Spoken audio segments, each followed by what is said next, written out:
All right, so ancient India features both the beginning of Hinduism and Buddhism, along with its own unique history. But its history is very much tied with these other religions, and they're still around today, obviously. And there's some texts that are in the module that I'd like you to at least thumb through to get a greater understanding of this history. Um, there were the Indo-Aryan migrations that happened. You can see in the map below, and as you're reading about in your textbook. I'm not going to go so much into that.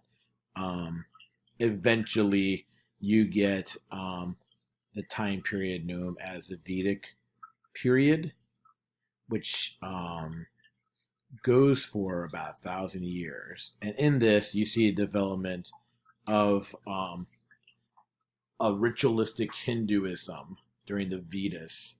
So not very theistic. In other words, there's not a lot of like deep personal connection with the gods.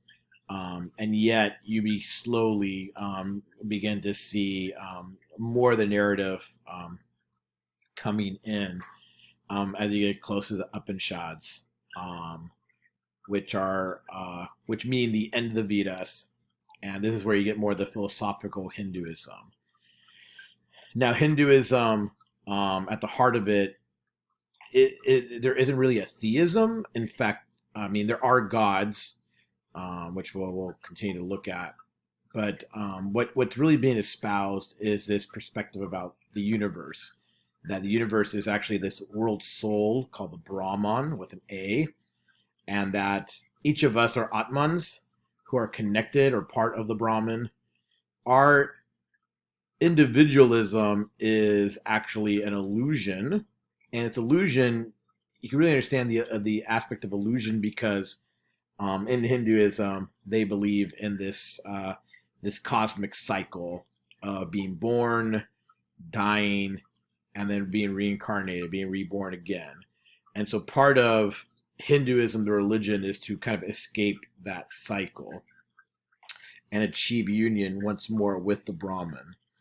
So that's the gist of it. All the other things are kind of like attached, and you see as religion develops, you know, there's more to it than just that. Um, it is practical. The Indian lifestyle becomes very practical when you have the four varnas slowly be created, right? So when the Indo-Aryan migrations first happened, you mostly have warriors come in, and the religion really favored this kind of conquer to be conquered mindset. And then later on, you basically have the setup of the four varnas, where the priests, the Brahmins with an I, are on top of the food chain. And then you have like the warrior class, and then like the merchant class, and then like the workers class, like the Shudras, or like the workers, and then those who are outside. And so the religion really fits the lifestyles and the basically the caste duties, the dharma of each of these positions. So it's practical in that sense, where it's not like everybody needs to go run off to the mountains and deny themselves bodily pleasure. However, there are going to be what's known as the renouncers. Renouncers are going to be those that will run off into the forest and attempt to live an extreme um, method of asceticism. So basically denying themselves bodily pleasures and whatnot. Um, so the most famous of these is Jainism. Jainism is a severe form of nonviolence. Famously, Mahavira, the most famous of the Jainists, was naked because even clothing is violence, right? What's involved in creating clothing. These people give new definition to the type of person that would never harm a fly. Other announcers are like connected. Is a guy named Gosala who's connected to the religion Ajivaka, And here, just to give you an example of some of the torturous methods they go to control the bodies, is they would basically bury the new member head up to the head, and and then begin to pluck every hair from the head, from the body, from the head. So neck up.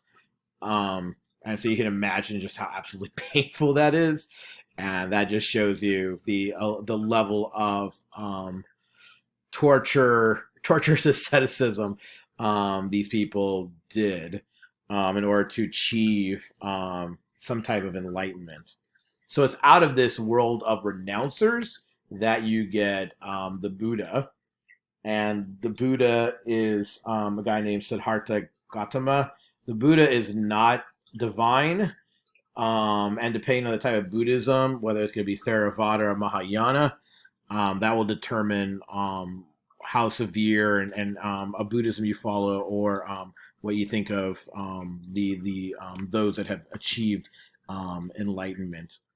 So the gist of Buddha is, as you can see in the notes, the story goes that he's somebody that was sheltered most of his life on purpose, and then eventually he encountered the four sufferings, and from that he rushes off, and he goes on this quest, and this is where you get him basically meeting up with renouncers.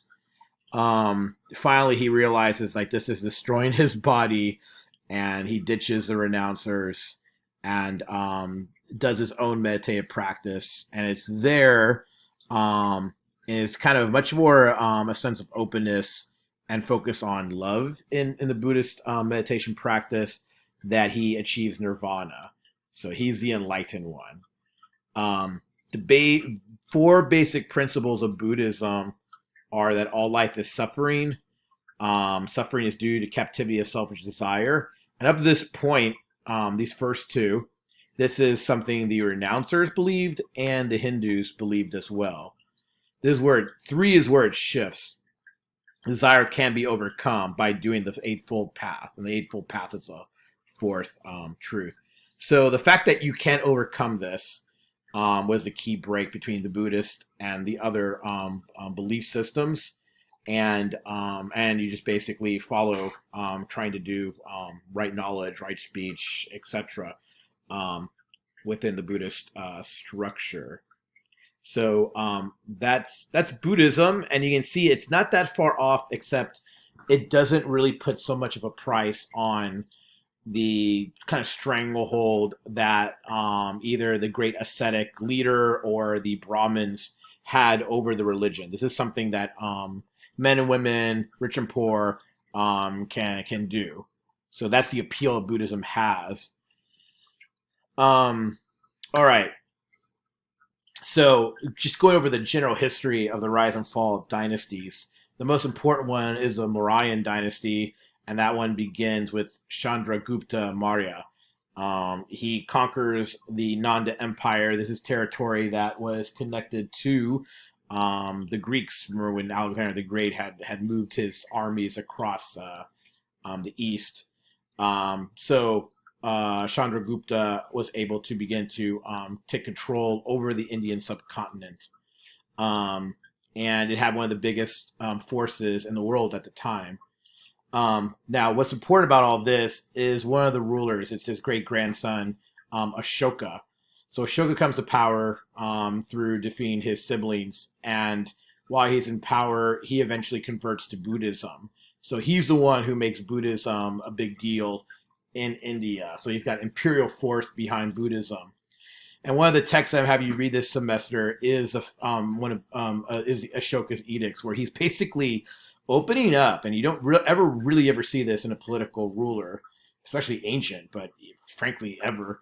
You get this very openness about the violence done in the name of the state.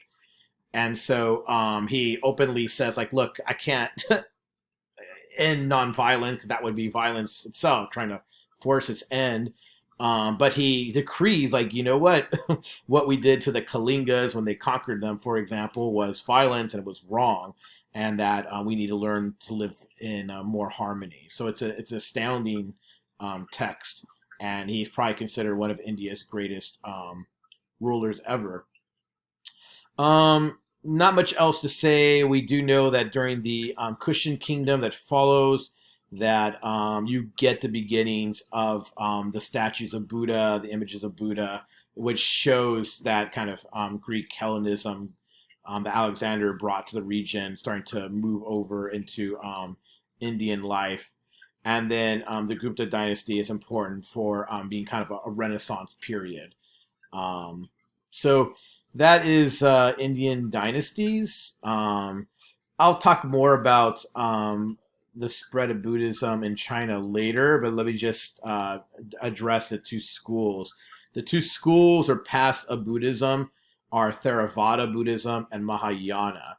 So Theravada is the much more rigid form of Buddhism, whereas Mahayana is the one that's really like the most popular. It's the one that has a bigger impact in the world. Like generally speaking, there's more followers in this way, and it's the one that's connected to the bodhisattvas. These are people who have renounced their own enlightenment to become teachers to the greater population. So this shows you kind of the openness of Buddhism, and this sense of self-sacrifice that we're seeing in within Indian social religious thought. Um, yeah, and eventually it's going to make its way over into China um, within a couple of centuries. So, and that's obviously really changed the framework of the Asian world. All right, I'm not going to talk about Zen Buddhism since it's not on your test. You can look at it in the notes. So this is what's more important: how does Hinduism develop in relation to Buddhism? So what it does is you get a more popular form of Hinduism, and it's based off of these epics that are created. And these are like multi-volume epics. And I would say, if you had to make a connection, it's like reading Homer's the Iliad and Odyssey, like the effect through these stories have on the population and the religion. So out of one of these epics, you get the Bhagavad Gita, which is another text that he has signed, and this is the one for sure I want you to kind of read through. In it, you get the story of the Pandavas and this figure Arjuna. He's a prince, and he's at this fork in the road point about whether he's supposed to carry on with this fight. He's visited by Lord Krishna, so as you get to see in the text, he gets basically this divine intervention by Lord Krishna, and Lord Krishna basically gives him the formula for karma yoga for the warrior caste. So, what are we supposed to make of that? What's happening is that um, you're getting Hinduism, which is very practical. Now it's spraying out to be very more open to the populace. It's also making a case that some violence is okay, that it's within the caste system, that the warrior caste can fight wars and conquer areas. Like that's just part of the way the world turns. So this is very important. Eventually, you get the bhakti cults from this, and this is where you have more of a theistic version of, or pantheist version of the not pantheist, excuse me, polytheistic version of Hinduism. Hinduism has its own pantheon, so there's many gods, even though all the gods and the Atman, the humans, and the human soul all go back to the Brahman with an A. But the development of the popular bhakti cult illustrates popular piety. People now have statues of like gods like Ganesh there with the elephant head, and they'll pray to that because they actually think the divine god, the avatara is descended into this object.